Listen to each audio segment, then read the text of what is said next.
तालिबान की ओर लगातार जहां एक तरफ टीटीपी लड़ाके कूच कर रहे हैं, वहीं बड़ी अपडेट ये तकरीबन 15,000 लड़ाकों के बॉर्डर पर तैनात होने की जानकारी मिल रही। तालिबान की ओर से 15,000 लड़ाके जो हैं वो तैनात किए गए हैं। लगातार लड़ाकों की तादाद तालिबान की ओर से बढ़ाई जा रही है और यही वजह है कि पाकिस्तानी सेना जो अपनी चौकियां छोड़कर पीछे की ओर हट रही है और लगातार पाकिस्तान के लड़ाके इस वक्त तालिबान के जो लड़ाके पाकिस्तान सेना के खिलाफ मुश्किलें पैदा करते हुए इस वक्त यहां पर नजर आ रहे हैं और मुश्किलें लगातार यहां पर बढ़ रही हैं। लेकिन क्या ये युद्ध की ओर सिचुएशंस जा रही हैं, इस पर बात करने के लिए डिफेंस एक्सपर्ट राजन सर हमें यहां पर ज्वाइन कर रहे हैं। सर बहुत शुक्रिया साथ जुड़ने के लिए।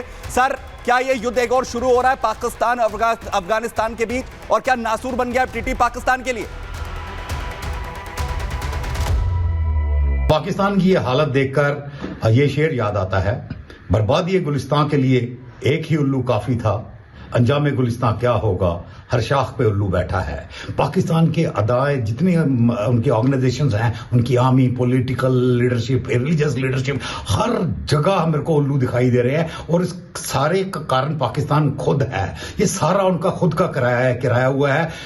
तालिबान को जब उन्होंने अफगानिस्तान में सपोर्ट किया, उन्होंने कभी सपने में भी नहीं सोचा था कि आज ये हालत होगी कि पाकिस्तान आर्मी और तालिबान आर्मी अंदर घुस के पाकिस्तान में दुरंत लाइन को क्रॉस करके रोज दर्जनों में उनकी पाकिस्तानी सैनिकों को मार रही है। कब तक ये पाकिस्तान आर्मी इस लॉस को बर्दाश्त कर पाएगी?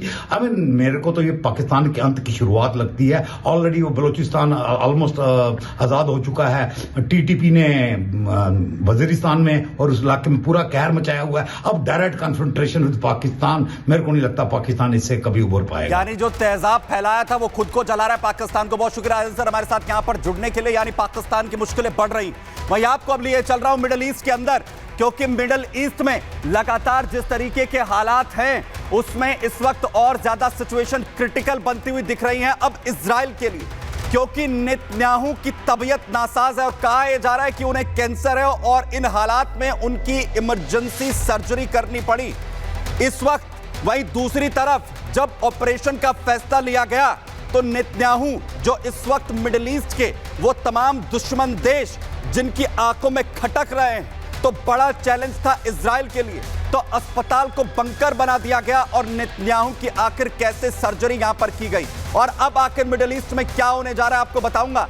उससे पहले दरअसल एक तरफ जहां मिडिल ईस्ट के अंदर इजराइल के लिए सिचुएशंस और ज्यादा खतरनाक है, क्योंकि मिडिल ईस्ट लगातार धधक रहा है। पहला युद्ध गाजा में हमास के खिलाफ, फिर हिजबुल्लाह के खिलाफ लड़ाई और अब तीसरा मोर्चा भी इजराइल ने खोल दिया है, जहां बड़े हमले मिडिल ईस्ट में लगातार इस वक्त किए जा रहे हैं।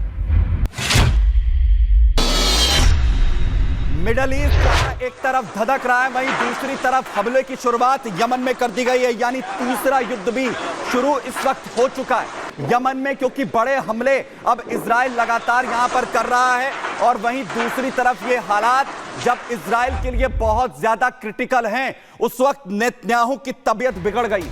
नेतन्याहू की जैसे ही तबीयत यहां पर बिगड़ी है, उसके बाद यह कहा जा रहा है कि इजराइल के लिए मुश्किलें यहां पर खड़ी होती हुई दिख रही हैं और अब आखिर इजराइल क्या करेगा और क्या नेतन्याहू की इस वक्त तबीयत खराब होना एक बड़ा चैलेंज है। और सबसे बड़ी बात यह कि आखिर नेतन्याहू को लेकर अब इजराइल की तरफ से कैसी सहयोग व्यवस्था है, जो सुरक्षा है उनकी, कि वो जल्द से जल्द वापसी करें, इसके लिए क्या किया जा रहा है। तो आपको बताता हूं, दरअसल नेतन्याहू की तबीयत यहां पर खराब हुई और उसी के साथ ही उन्हें एक बंकर में शिफ्ट किया गया, जहां स्पेशल डॉक्टर्स की टीम बुलाई गई, उनका ऑपरेशन किया गया।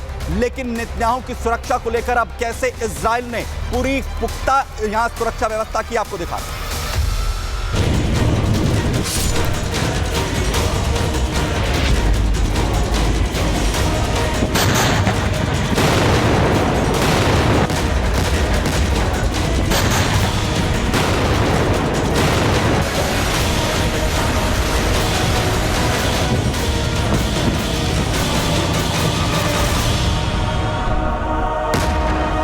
एक तरफ लगातार मिडिल ईस्ट में युद्ध की चिंगारी भड़क रही है।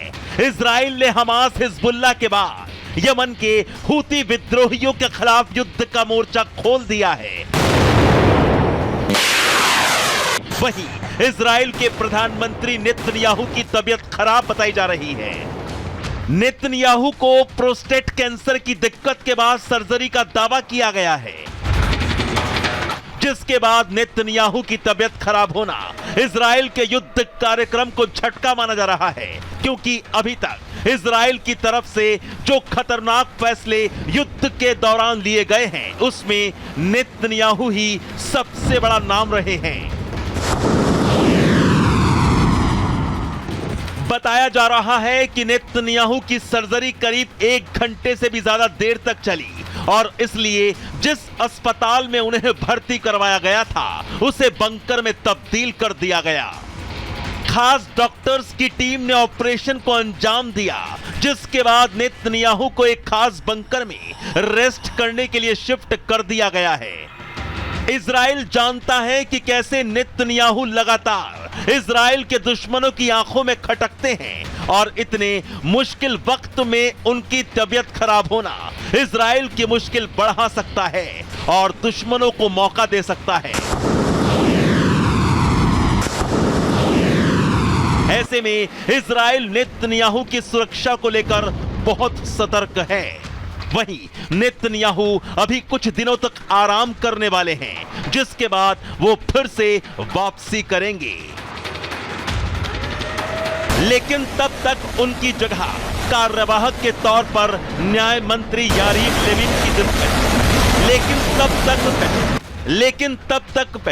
लेकिन तब तक नेतन्याहू की जगह कार्यवाहक के तौर पर न्याय मंत्री यारीव लेविन को प्रधानमंत्री की जिम्मेदारी दी गई है। लेविन नेतन्याहू के काफी करीबी बताए जाते हैं। हालांकि इस दौरान वो हर फैसले की जानकारी नेतन्याहू के साथ साझा करते रहेंगे। Bureau report, Republic Bharat.